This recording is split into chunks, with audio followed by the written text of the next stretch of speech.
Un altre cas de... Per exemple, us volia explicar el cas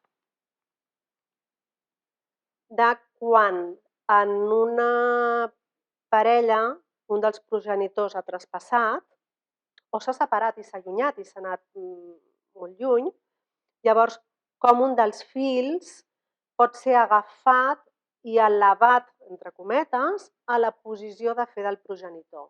Anem a suposar una mare i un pare, el pare, per lo que sigui, traspassa amb accident, desapareix, se'n va a la guerra, sí?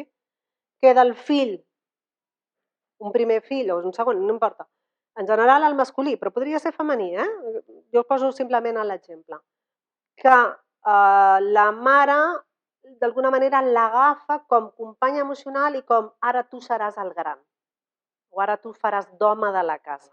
Això passava molt abans, seràs d'home de la casa. Llavors aquesta persona queda atrapada amb un rol que no li toca. Això potser ho hem vist, ho hem sentit.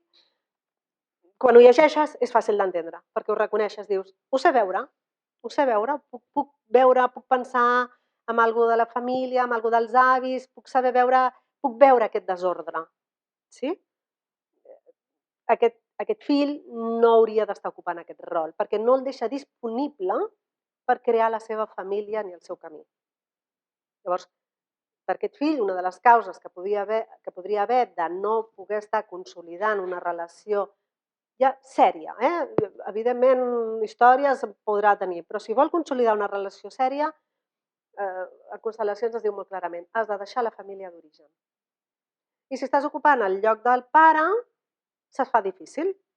Llavors la persona que està entre els dos rols, servint a la mare com a parella, però és el fill, i volent crear la seva família, acaba no podent construir-la.